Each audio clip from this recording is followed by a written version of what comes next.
So, right now, we are currently living in a moment where the truth feels harder to find and easier to drown out. Misinformation is everywhere, and staying outspoken, staying informed, has never mattered more. So, how do we protect our voice? I guess you guys are wondering that, right? In a time like we are in right now, how do we stay engaged without burning out, especially heading into the midterms? Y'all, this is an important conversation right here. Please welcome Marley Diaz, Lenae, and Anna Malaika Tubbs to the main stage. They're going to answer all these questions. Let's welcome them, y'all. Let's welcome our ladies. Come on, y'all. Take it away. Hello, everybody. My name is Marley Diaz. I am the founder of the 1000 Black Girl Books campaign, and I'm here with the amazing Anna and amazing Lynn to have a conversation on the First Amendment. So I wanted to see if you guys would introduce yourselves first. Hey guys, my name is Lenae. You may know me from socials, from Parking Lot Pimping. I'm a poet, I'm a writer, I'm an edutainer. I do the things. Hi, everyone. I'm Anna Malaika Tubbs. I'm a two-time New York Times bestselling author and a speaker and an advocate, and I'm also a mom of three. Amazing. And for me, I am the founder of the 1000 Black Girl Books campaign, which is a global initiative to collect and donate books with Black girls as the main character. And I've written 2 books, Marley Diaz Gets It Done and So Can You, and I Am the Dream Come True, which is, I guess, a product of my First Amendment rights, right? We all get to do what we do because we have the ability to speak freely. So I'm curious for you guys, why do you think, what is kind of the history of the First Amendment mean to you, / what have been your interactions or abilities to exercise your rights that you feel like are unique to this moment or have been really powerful for you? Do you want to take that? Yeah. So I just recently put out a book called Erased, What American Patriarchy Has Hidden From Us. And I think it's really important that we situate ourselves in the history of this country because none of this is new. These attacks on our rights are not new. This is the foundation of our nation that was started by men who were very insecure about other people having their own revolutions. So when the founding fathers won the Revolutionary War, they were concerned that women also wanted rights. They were concerned that the people they were enslaving also were going to fight for their rights and were going to continue to fight for their rights. And so they set up this nation so that they were the only ones who were going to be heard. It is written into our Constitution that they were the only ones who were going to get to vote. They were the only ones who were going to get to own land. They didn't want the rest of us to exercise our rights. And so we see this trajectory throughout American history between these two stories. One that says only one group gets to speak and be heard here, and the other group that says that is not good enough. We all deserve to be included. We all deserve to be heard. We all get to vote. We all get to speak. And so American history, the last 250 years, can be summarized by that. And so we've all been up against this fight from the beginning. And it can feel really scary right now because we're in this continued tug of war between the two groups. But we just have to continue to play our part in that and continue to pull on the rope on our side and say, we do not believe that limited story that we're being told. We're going to continue the legacy of those who knew we deserve to be heard here. We're not going to be silent. We're going to exercise our right. And that's what I feel like I get to do every single day because of the Black women who came before me. I don't really have much to add. I think you said everything that needs to be said.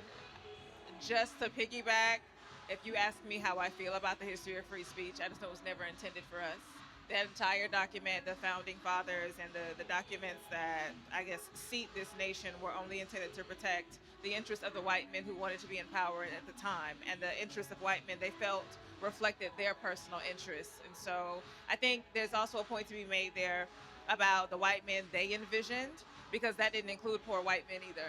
And so I just think it's interesting also in history how free speech has been weaponized and manipulated to keep certain groups underneath, like under the foot of the 1% or the wealthy or all the things, and keep the proletariat stratified because of the way that speech is weaponized, 100%. I feel like so much of what we're experiencing now kind of reminds me of like the Sedition Act. If you remember in like 1798, they came back around, they said, if you speak against the United States government, you can no longer exercise your right to free speech. And for many people nowadays, they see the kind of contracts that the government is either signing with tech companies or signing with social media companies, and they feel that infringement upon them. And I'm curious for you guys as people that speak out, how do you navigate the risks that do come with the way that you speak on content? Or do you feel as though do you feel protected in that, or do you have those types of concerns? I feel protected in it, but like spiritually. I think everything that we experience is some sort of spiritual warfare, regardless of what you believe in.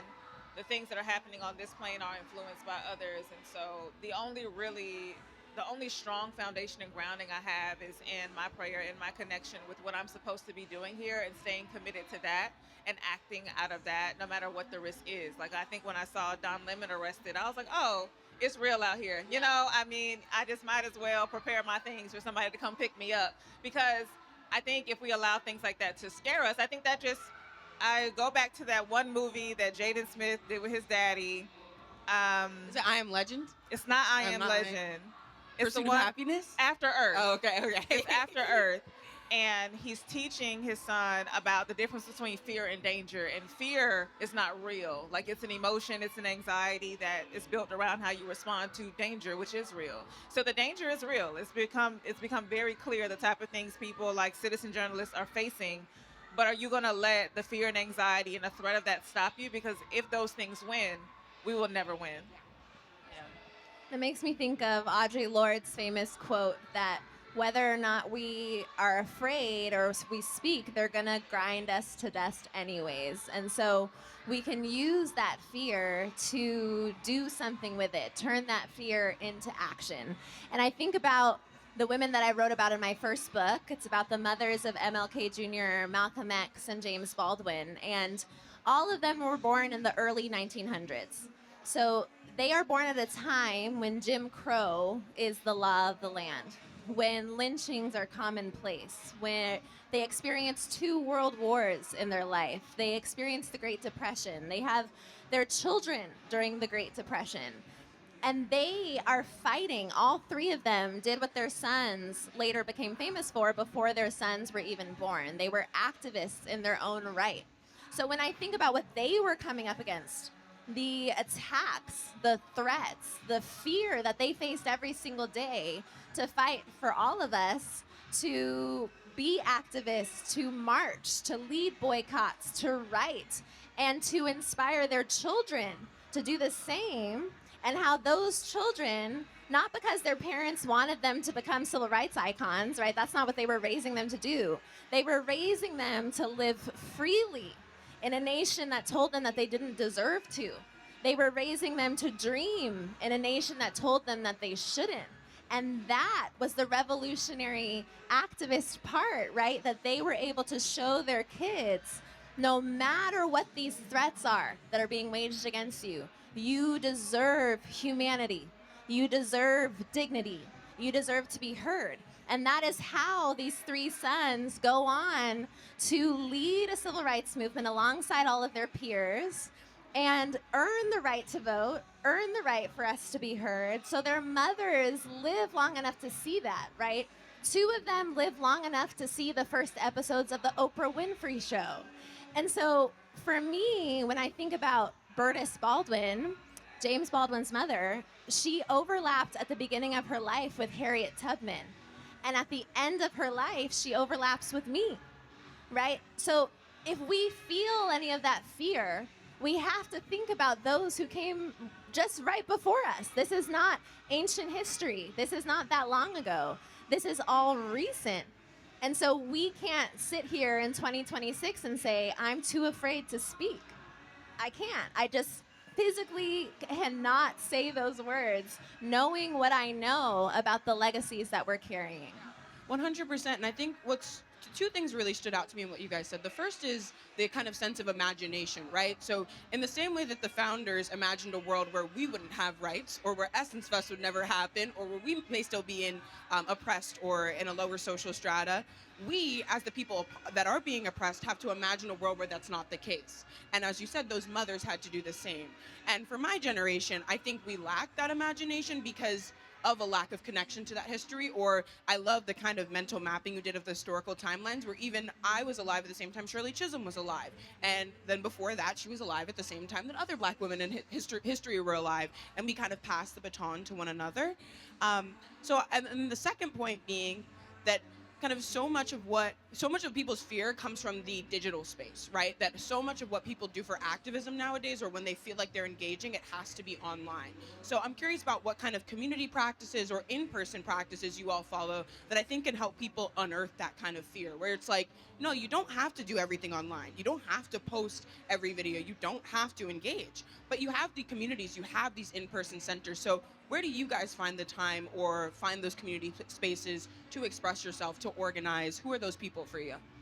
Yeah, I'm actually about to go on tour. So I said that I'm a poet. I have a short film that's out. So the tour is called Black Women Deserve Poems. And the way, y'all coming? Y'all gonna be outside? Y'all gonna meet me there? Anyways,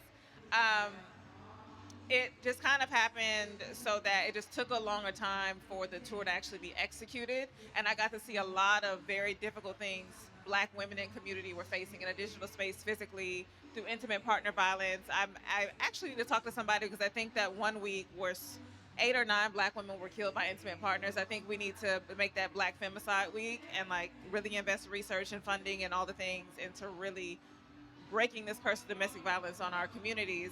But anyway, there was that. Meghan Clay broke up, and the men on the internet were tearing us to shreds.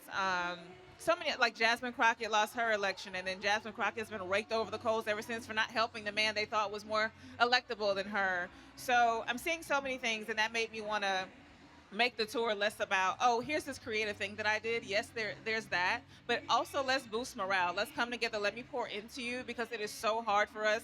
I believe that Black women are democracy's most indispensable vanguard.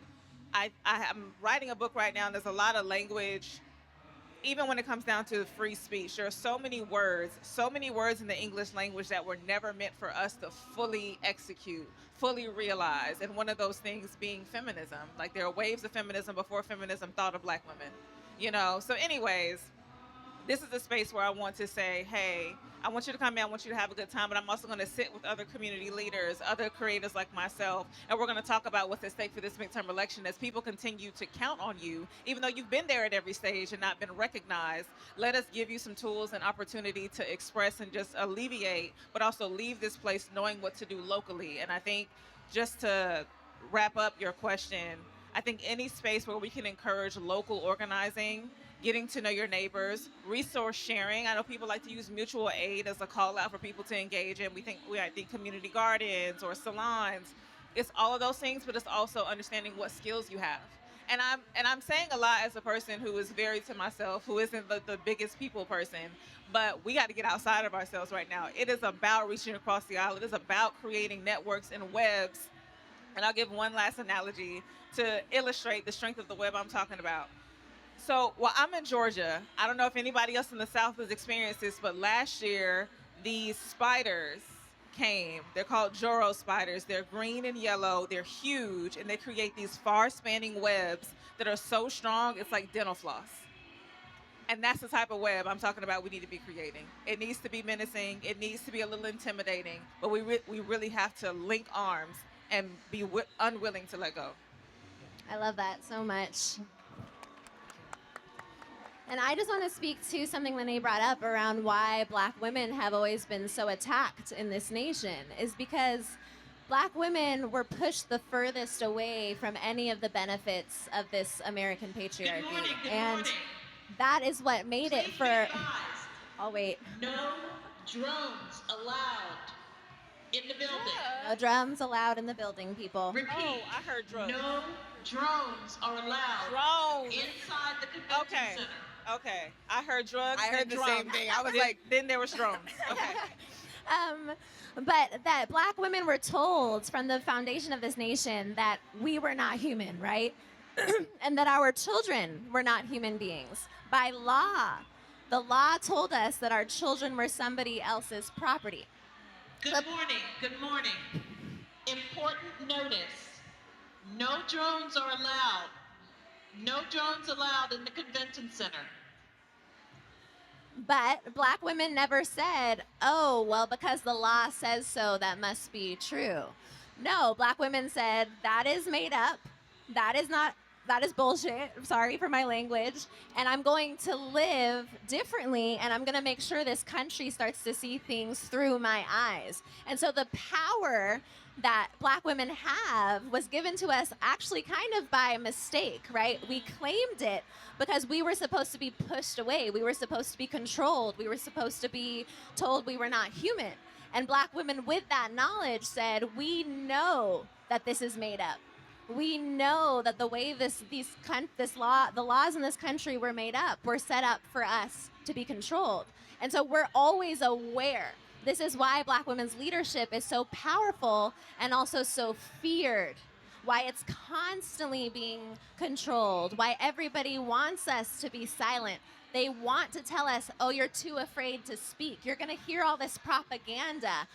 Black women are not unified enough. And all of that is just propaganda to keep us from accessing the real history, which has always been black women can see it for what it is. It's made up.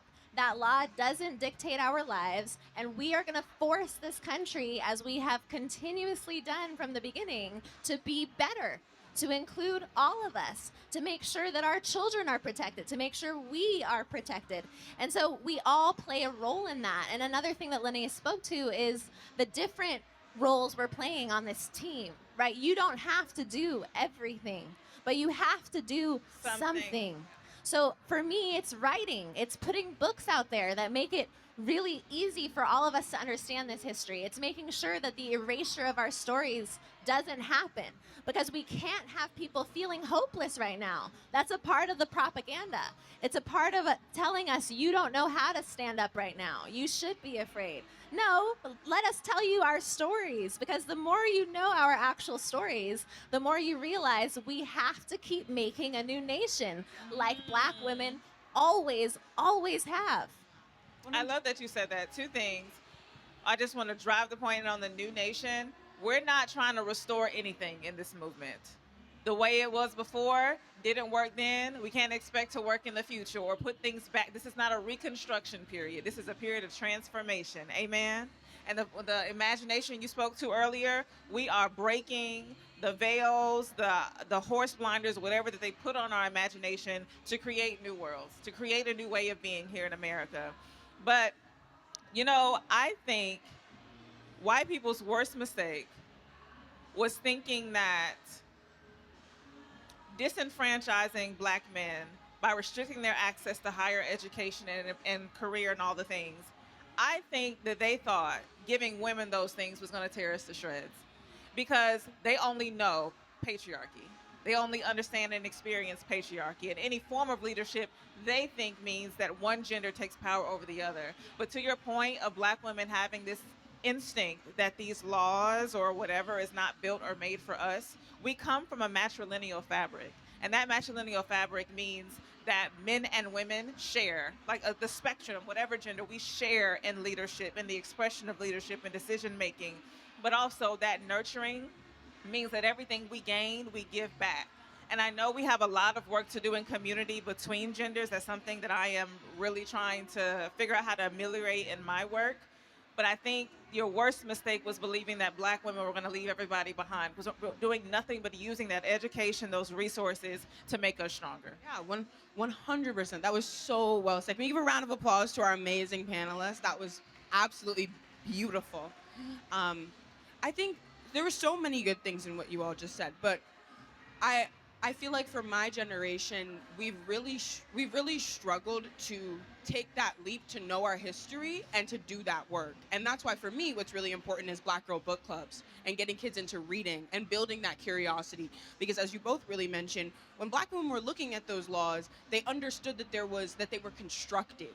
And so much of because Gen Z has grown up in such a kind of hyper finished culture, as you're saying, where people think this is the kind of end of America, where we're at our peak. We have artificial intelligence, we have, highways, we have trains, we have technology, we have everything we need. So we can't imagine what could be next. Yeah. And when it comes to this concept of transformation, that comes from Afrofuturist texts. It comes from political theory. It comes from reading things that are dense and difficult.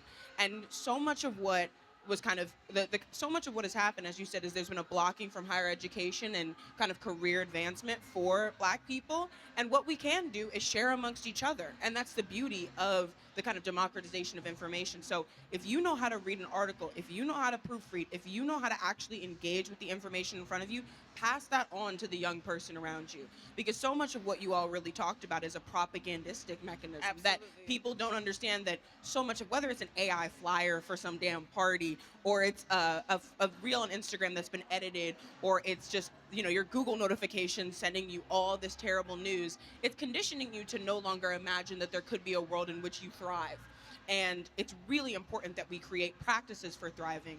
So I'm curious, and this will be my final question because we're running out of time, is what are your practices for thriving? So when it comes to what news do you like to read? Do you meditate? You said you do prayer. How can people actually regulate themselves to be able to take in information critically? Well, I think I'm going to answer your question, but just like with a little bit of a slant. I just want to reiterate how important it is for us to be reading physical books, to be using physical pen and paper again. In my book writing process, I'm in my research phase, and it is so grounding to print out an article or to take a book with my highlighter and circle words that I don't know what they mean. I'm saying that as somebody with 2 degrees and is 31. There's still a lot of words I don't know what they mean. But to be able to look at these things, use context clues, and also like reading in community, book clubs, and a lot of, in the audience, from what I can see, no shade, you seem a little bit older. The kids and the young people in your life, if you have not seen these index card videos, the babies cannot read. They cannot read, and they do not have comprehension if they can read. There is such a chasm between Gen Z and millennials in terms of reading comprehensions. And yes, the pandemic messed that up, but also No Child Left Behind really, really made a case for the de-education of American citizens, period. So it is just so important that we are getting physical books, that we're teaching our kids to question things that they read, not just accept things they read, and understand that reading one thing is not the source of all information. You have to read additional information around, and also making sure that we understand who is qualified to speak on a subject. And that's all I'll say, because we're out of time. Yeah, and that's just the only thing I want to say within that is that I love that point you made about understanding that what you read is different from what you experience. And so many kids will read something about their experience and say, well, that must be how I'm supposed to feel. Amen. So because there's so much legally, or kind of in our kind of our legal documents that says that Black people are free, so many people in my generation see that and we're like, all right, we're good, we're done. They say we're fine, they say I'm protected, and then they go out and organize, and they're like, wait, we still exist in this racist white supremacist society. Correct. And that idea of questioning your lived experience based between what you read and what you consume is really critical for Gen Z. Yeah, and I would just add that anytime someone is being censored or silenced, that's a signal from this larger system that's trying to control us. Oh, that person is a threat. That person, we want to silence them. We don't want to hear from them anymore. So for us, that's actually our indication to say, oh, that's the person I should be following, right? So if someone gets fired from a TV show, right? Tiffany Cross, Joyanne Reed, that's who you go and you find on Substack and say, what is it that they don't want me to know? Because they must have the power, right? Any book that gets banned, go and read that book immediately. Any person who on social media is being censored in that way, go and find them. So there's a lot of ways in which social media is censoring us, but it's also opening up a lot of space for those of us to say directly from independent journalism, Substacks. We don't have to rely on these larger networks that are being paid to make us, particularly Black people, feel hopeless. Right? There's money being poured into that.